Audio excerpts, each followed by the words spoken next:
Hello lovely people, in this video we'll be talking about subwoofers and not about any kind of subwoofers but shallow mount subwoofers. And I really don't want to exaggerate, but I think today I'm going to show you the best shallow mount subwoofer on the market.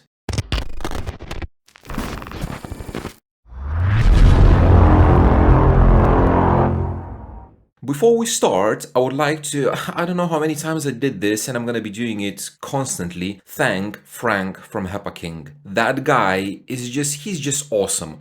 A few days ago, I published a post on my Facebook about my dream shallow mount subwoofer, which is the Alpine Type R2 shallow mount subwoofer.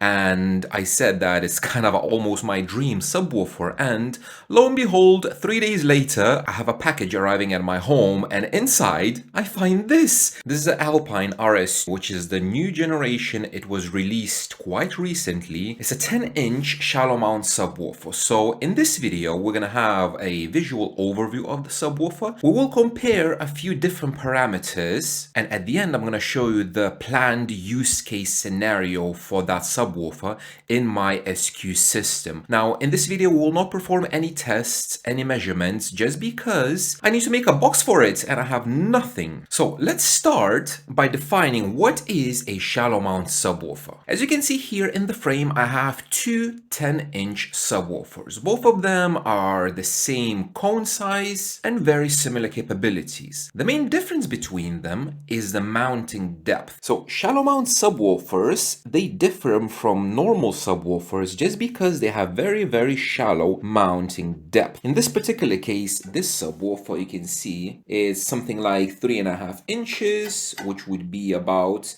8-9 centimeters mounting depth. This is a Dayton RSS265HF subwoofer. I had this in the Insignia acting as a front subwoofer. I chose this one because of its capabilities, of its quality, and relatively shallow basket. So this one is about 12-13 centimeters. For my American friends, about 5 inches. I did use this in my center console. That's why I needed it to be quite shallow, and this is a shallower subwoofer than a typical 10-inch, because typical 10 inches will have much bigger and much taller basket than this. If we're talking about subwoofer applications for SQ, most of the times these small 10-8-inch subwoofers, especially the shallow ones, will be used as a front subwoofer covering the range about 40 Hz all the way up to like 150 or something. The main constraint in that for a front subwoofer, you have typically very little space in the footwell or in the glove box compartment. I made a compromise. I put mine in the center console, but it's still very little space.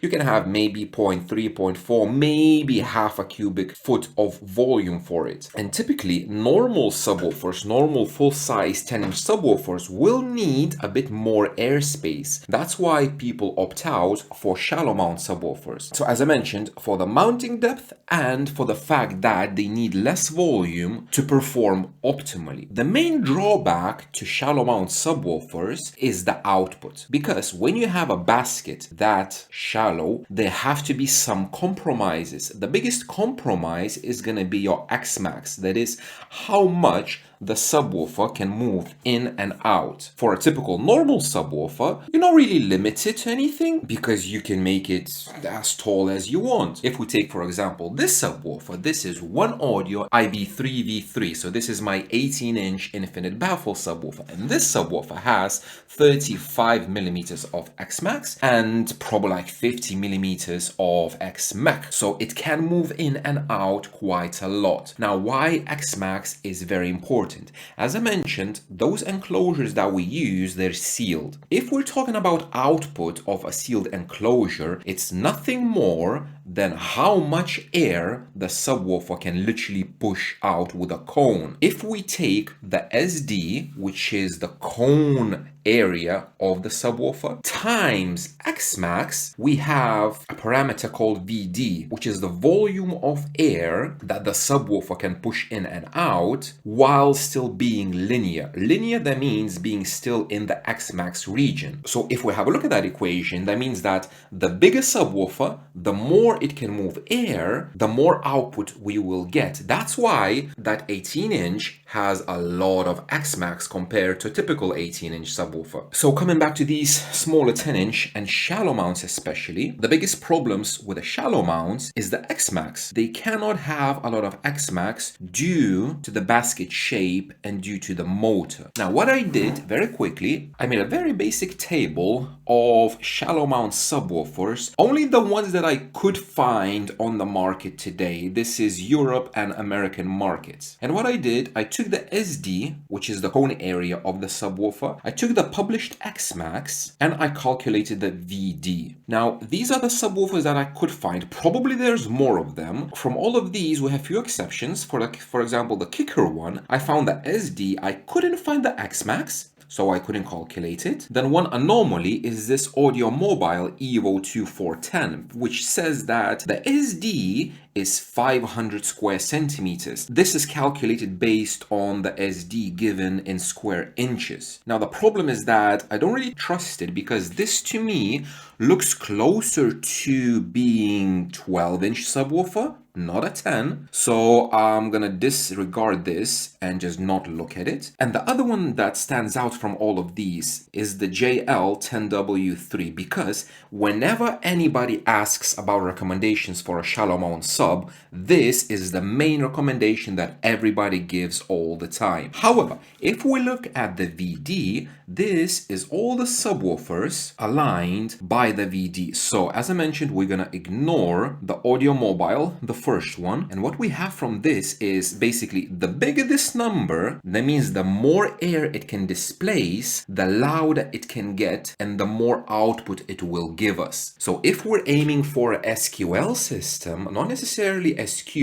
if we want that front subwoofer to be very loud or play very low, we need as much output as we can get. And these are the results. The two ones that stand out is this Alpine and this WaveTech Thin Pro 10. Now this WaveTech, I had a look at it, it's not available yet. The 12-inch you can buy, but the 10-inch is not available yet, and it's gonna be, I think it's announced for summertime. The second in line is gonna be Stereo Integrity BM11. This is, however, an 11-inch subwoofer.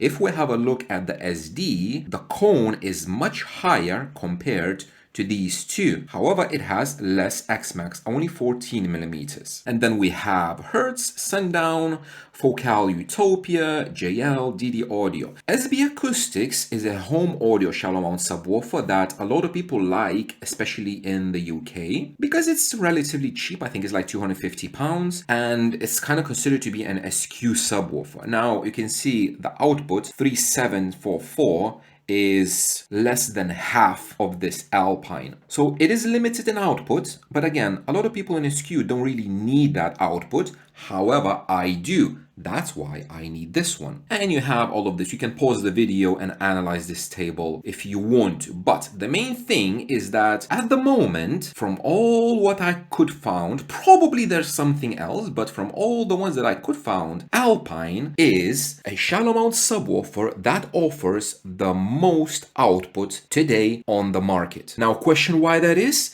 If we have a look closer at the SD, SD is slightly bigger than some others. You can see 340, 330, this 380. The Stereo Integrity, as I mentioned, is a bit bigger. Sundown is a slightly bit bigger, but the SD is nothing special, just a tiny bit more. However, if we look at X-Max, this subwoofer has 20 millimeters of X-Max. Apart from this WaveTech, none of these subwoofers are even close. The closest we have is the Focal Utopia with 17. The Hertz recently released close to 17, and everything else is 15 or below. Like all of these, Rockford, Arc Audio, Kenwood is just barely 8-9 millimeters of X-Max. So this subwoofer has the most X-Max of all of them. This has more X-Max than this. If I'm not mistaken, this Dayton has like 12.5 millimeters of X-Max, which is much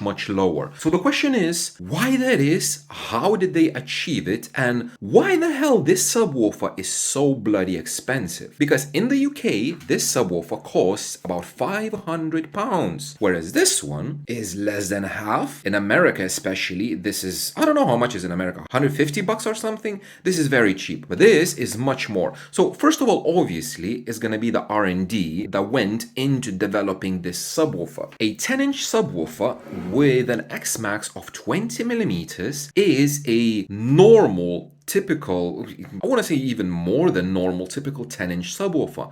And they did manage to cram everything in this shallow basket. So how did they achieve this? In order to talk about this, we need to have a look at something else. We need to have a look at this monster. I want to show you this because it's easiest to see, because if we want to have a look at the coil of this one, this subwoofer has a coil that is hidden behind these. You can see there's a little copper there shining. You can see the coil. That means it's above the actual magnet.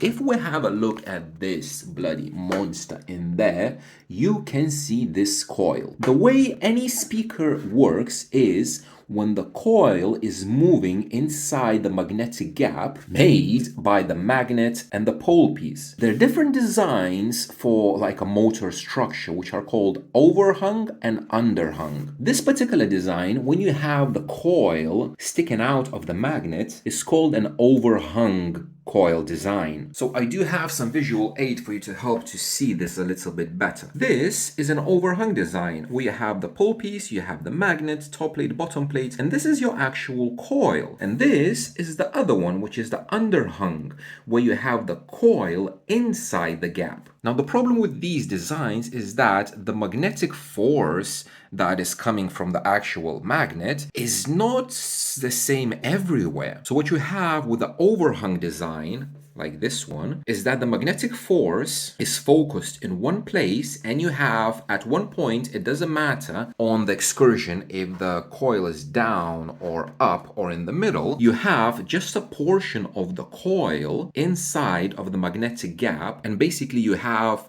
some extra coil that adds moving mass, lowers your FS, it may potentially increases the inductance. Some stuff is good, some stuff is bad. It's all about the compromises. Whereas in an underhung design such as this, you have the coil kind of almost always inside the gap, depending on the height of the gap. So it can go out when you're going over X-max. So your X-max is when your coil is going out of the gap, and usually typically the BL, the force of the motor, goes down to 70%. And basically that distance when it's up and down, that's your X-max. So there are ways how to increase that X-max. First of all, you can do something like this, where you have the coil always in the magnetic gap. However, it's very difficult to get that gap very tall and wide. And that obviously is going to increase your cost of the subwoofer, because you need much more and taller magnets.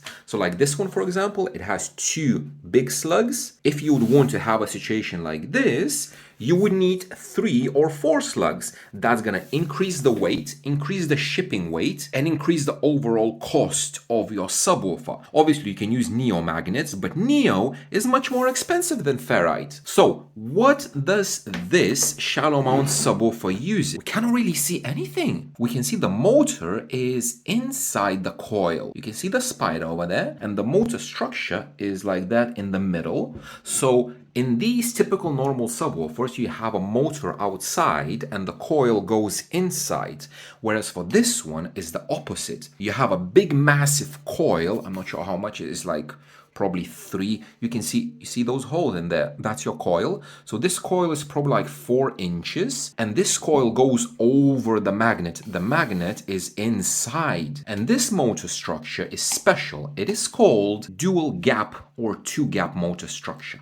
So if we have a look at this picture, it is something like this. You have a coil right over there, and you have 2 gaps, 1 gap over there and 1 gap at the bottom. And this motor is basically optimized in a way that no matter where that coil is, you will have the same BL, the same motor force acting on that coil. And this kind of explains why this Alpine subwoofer is so expensive, because this motor design requires a lot of R&D. There's obviously some drawbacks as well, for example, lower sensitivity and, as I mentioned, higher price. So from this, you cannot really see it, but I'm still gonna try to show you. This design is totally not typical because the spider, you can see, is just over there and is fixed to this plastic, whatever that is, and this plastic thing is fixed to the cone. So if I'm gonna try to show you the coil itself, you see those holes? I'm gonna push the driver out and only now you can start seeing the coil. Okay, I'm trying to different positions, but I don't know how.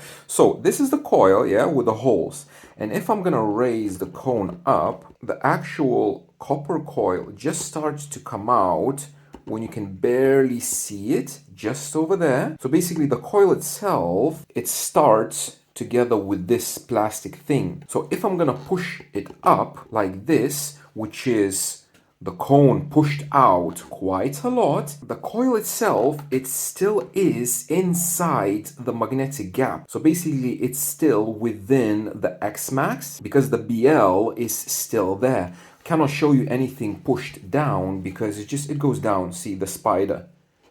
So it's very, very interesting design where the coil, no matter where it is, up or down, it's always inside the magnetic gap. Now, why is it important, you ask? Because the motor is the thing that controls the cone. So while you have everything in control, you will have a better bass reproduction with lower distortion and just in general better performance. When that coil leaves the gap, then the subwoofer is kind of bottoming out electrically and it basically loses all the power. So you can go over X-Max, you're not going to damage the subwoofer, but the motor control is not going to be there. So all the sound that is going to be reproduced by the subwoofer while it's over X-Max is not going to be controlled, it's not going to be reproduced correctly. So just to summarize, all the shallow mount subwoofers will be a bit more expensive compared to normal subwoofers because they require by design a totally different approach to have enough excursion and to be able to fit in the shallow space kind of that you want. Just to very quickly to overview this subwoofer, it is an aluminum cone, so you can hear it. Same like here. Same as the Dayton. Dayton is an aluminum cone subwoofer, this one as well. You need aluminum metal for the stiffness without having too much weight. Like that one, that monster, I do believe it has a paper cone because it's very thick, but for shallow mount designs, you need something very thin. You could use potentially carbon fiber, but that increases the cost even more. And aluminum is a cheap solution. Now, problem with the aluminum is that it has very nasty cone breakup. This one, if you have a look at the front subwoofer review that I did using this subwoofer, it has a very bad cone breakup. I don't remember the frequency, like above 1000 hertz. So you're not going to use it, but it still has that cone breakup. And that's why you're not going to see a lot of mid-bass, mid-range drivers using aluminum cone. There are some, like SB17, they use aluminum cones, but not many. But in this case, for a shallow mount subwoofer, it's a very good solution. It's light, it's very sturdy, so it's not going to flex under pressure. Now, the difference you can see between these is in the surround. This one is a more shallower surround. Let me try to show you up close. So this one you can see is like a normal typical surround, whereas this one is a bit narrower and taller. So even if the shape doesn't look like it's gonna allow more excursion, but it will allow more excursion because the surround, I'm just trying to push it like that. You can see it rolls, whereas on this one, it kind of more stretches. You can see push it a little bit and it's already stretching here, but this one is kind of rolling a little bit more. And I do believe, I think Sundown subwoofers, like normal typical subwoofers, they use that kind of shape of surround, because sometimes you see in SPL world where the surround is like half the cone, and surround is not the thing that gives you the X-Max. You cannot judge a subwoofer X-Max based on the surround. The X-Max is mainly the motor, but the thing that actually controls the subwoofer is the spider. Spider is the most important part in your suspension. The surround is just literally just holding it in place and trying not to let the subwoofer like go sideways or something. So it just holds it in there. But having the surround a little bit narrower, you can have more cone area while keeping the basket size smaller. So this one has a little bit more cone area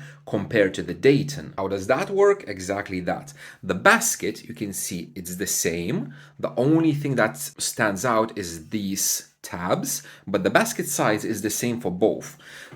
If we have a look at the surround, you can see the surround is slightly bigger for the Alpine, but we can say it's almost the same. However, that surround, as I mentioned, is thinner, and that's why relatively you have more SD. Now, this is a heavy thing. Oh my gosh. It has a neo magnet, Alpine Type R, dual coil. I do believe it's a dual 4. They come in dual 4 and dual 2. This is a used one. I totally don't mind. It's a cast aluminum basket. It's not metal stamped, so this one is cast aluminum as well. So it's very sturdy, very thick, and very heavy. But again, the inside structure, the motor, is something out of this world. And yes, it does use neodymium magnet that is housed literally in there. I don't think I can take it apart. There are screws, but I'm not gonna even try to take it apart. So another good thing about most shallow mounts is that they're not gonna have a pole vent piece at the bottom. Like for example, this Dayton, it has the pole vent piece and you cannot cover it. So if you're going to make a subwoofer box like this, which is going to be flat, the subwoofer is not going to breathe correctly and the coil can overheat. This one can be literally the whole box can be just like that. It can be mounted on wood because the whole of the cooling was happening is through these sides. So when you mount this subwoofer, what you have to make sure is not to cover the sides, because if you're going to cover the sides, the subwoofer is not going to breathe at all. So let's talk about where and how am I going to use this subwoofer. It's going to go right there. And now it changes everything in my system. Now, I am very confident that I will be able to make an enclosure without sacrificing a lot of space for it. It needs between half a cubic foot up to a cubic foot to perform optimally. Now, the small box, half a cubic foot, which is like, what, 12 liters or something? It's nothing. It's just a shoebox. I will be able to fit it in there. With a small enclosure, it's going to give me F3 of, I believe, 32 hertz and FB of 44, which is much lower than I need. I could potentially have it in a smaller box because I need F3 of probably 45 hertz. I wouldn't mind if the FB would be closer to 60 or 70 hertz because I need this to cover the very low end up till my infinite baffle subwoofer plays, which is going to play probably up to 45 hertz. How high is it going to play? I don't know. Where's going to be the cone breaker for the aluminium cone? I have no idea. We're going to test that. So first what I'm going to do is I'm going to build a super small, as small as I can, enclosure from very thin wood.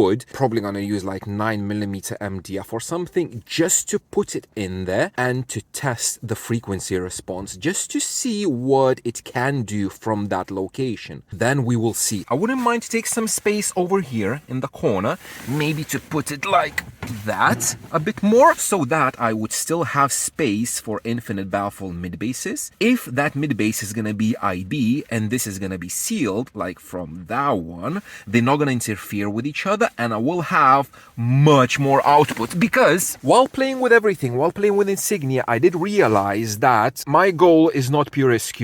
I want SQL. I want more output, and especially I want much more output that I need so that my drivers would not be pushed to the limit and they would work much easier. When you have a driver that is capable of much more, like these widebands, when you tone them down and they can do much more, they will perform much better and they will sound much cleaner, as if you would have a much smaller driver that you would be pushing to the absolute max. So this, with 20 millimeters of X-Max, playing only down to like 40 hertz or so, it will give me so much headroom that I can potentially have a second 18 in the back. So I'm super excited. I'm super stoked. Stay tuned for future tests. And again, Frank, you just made my day. I have a birthday coming up in the next couple of weeks, so this is gonna be my birthday present that I wanted basically since this subwoofer came out. When it came out, I saw it and I was like, I need to have it. And there you have it. If you wish hard enough and if you have friends such as Frank, your dreams sometimes come to life. So thank you very much for watching. Frank, again, thank you, buddy. I really, really appreciate it. And I will see you in the next one.